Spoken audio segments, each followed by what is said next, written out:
For almost 100 years, there's been this one book passed around like a secret handshake among the world's top achievers. It promises a hidden philosophy for success. So let's jump right into this absolute classic, Napoleon Hill's Think and Grow Rich, and really dig into the principles that have built fortunes and, yeah, literally changed lives. So how did this all even start? Well, it all kicks off with a challenge. You have Andrew Carnegie, one of the wealthiest men in history, who pulls a young Napoleon Hill aside and shares his personal formula for success. But there was a catch. He asked Hill if he was willing to dedicate his life, we're talking 20 years or more, to studying, testing, and then sharing this formula with the world. Hill said yes, and this explainer, it's all about what came from that promise. So what is this big secret anyway? At its core, the book's whole idea is that there's a repeatable philosophy that can actually turn your thoughts, these intangible things, into real, tangible riches. And we're not talking about some kind of magic or hocus pocus here. It's a practical formula that's been put to the test by thousands. I mean, from Charles M. Schwab, the guy who built the massive U.S. Steel Corporation, to Henry Ford, who literally put the world on wheels. All right, so let's get into the very first and honestly, the most critical principle. Hill is so clear about this. Every single achievement, whether it's making a ton of money or hitting any other major goal, it all starts from one powerful place. And it's not a hope, it's not just a wish, it is a burning desire. And this isn't just some vague theory. Hill gives you a concrete, 6-step recipe to turn that desire into cold, hard cash.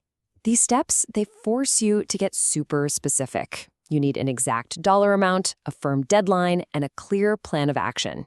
And those last 2 steps, writing it all down and reading it out loud every single day, well, that's the psychological engine that drives the whole thing.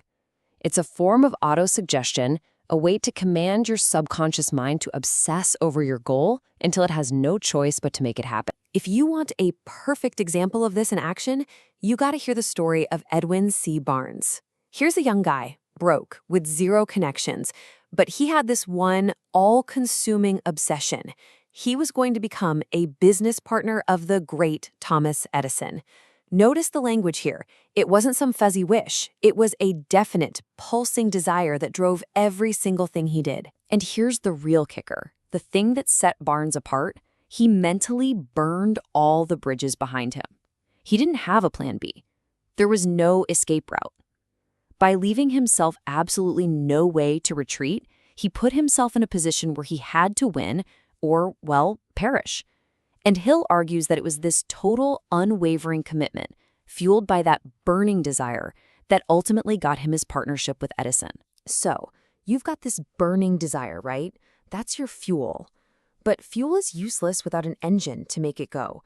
Hill points to 2 key principles that provide that horsepower, the things that turn all that potential into actual reality: persistence and decision. Now, this is a big one.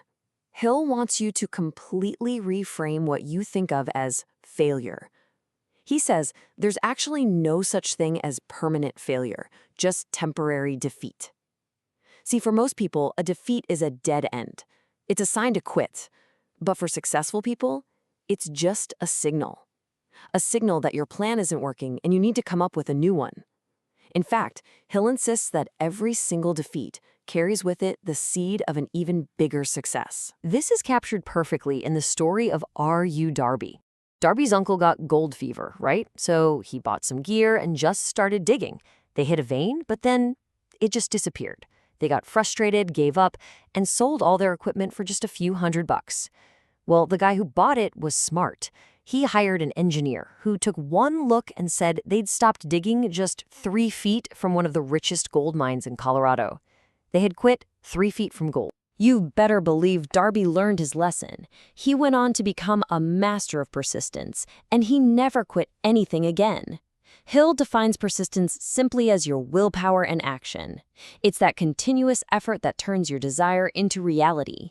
He says persistence is to a person's character what carbon is to steel. It's the very thing that makes you strong, resilient, and totally unbreakable. So what's the other part of that engine? Decision. When Hill analyzed hundreds of millionaires, he found one trait they all shared. They made decisions quickly and with confidence.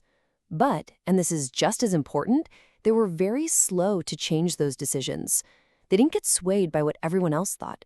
They had a definite purpose, and they stuck to it. Okay, so you might be thinking, if the principles are this straightforward, desire, persistence, decision, why isn't everyone successful?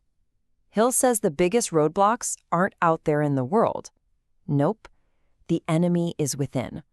It's time to talk about outwitting our inner ghosts. So it's worth taking a second to ask yourself and be really honest here. What's actually stopping you from putting these ideas to work? According to Hill, for pretty much everyone, the answer boils down to one simple thing: fear. Hill lays out what he calls the 6 ghosts of fear.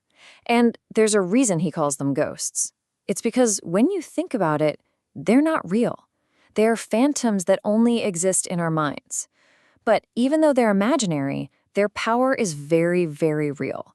These ghosts can paralyze your will, they can destroy your ambition, and they can keep you from ever taking that first crucial step. But out of all 6, Hill points to one as being the absolute worst, the most destructive and the hardest to conquer: the fear of poverty. He says this specific fear freezes our ability to reason, it completely destroys our imagination, and it just murders our self-reliance.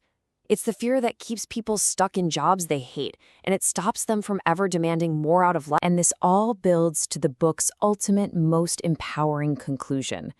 After laying out all the principles and all the obstacles, Hill finally reveals the master key to this entire philosophy.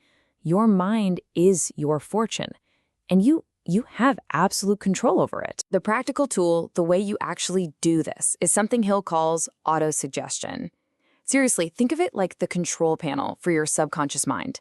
It's the method you use to communicate your definite desires directly to that deep part of your mind over and over and over again until it accepts them as fact and starts working day and night to bring them into your reality. And that is the secret to building unshakable belief. See, faith isn't something you're just born with or something you sit around and hope for. No, faith is a state of mind that you can actively create. By repeatedly feeding these instructions to your subconscious, you build faith from the ground up. And that faith removes all limits. It really all boils down to this one simple but incredibly profound truth. Both poverty and riches are the offspring of thought. Everything starts as an idea in your head. Your mind can create thoughts of poverty and fear, or it can create thoughts of riches and abundance. The key is, both paths are equally possible, and whatever you focus on will eventually take physical form. The choice is entirely up to you. And that leads us to the final, empowering challenge of this entire philosophy. Nature has given you absolute control over just one thing, and that is your thoughts. This is maybe the most significant and inspiring fact known to humanity. It means that you, right now, are the master of your own destiny. So the only question left is, what will you choose to build with that incredible power?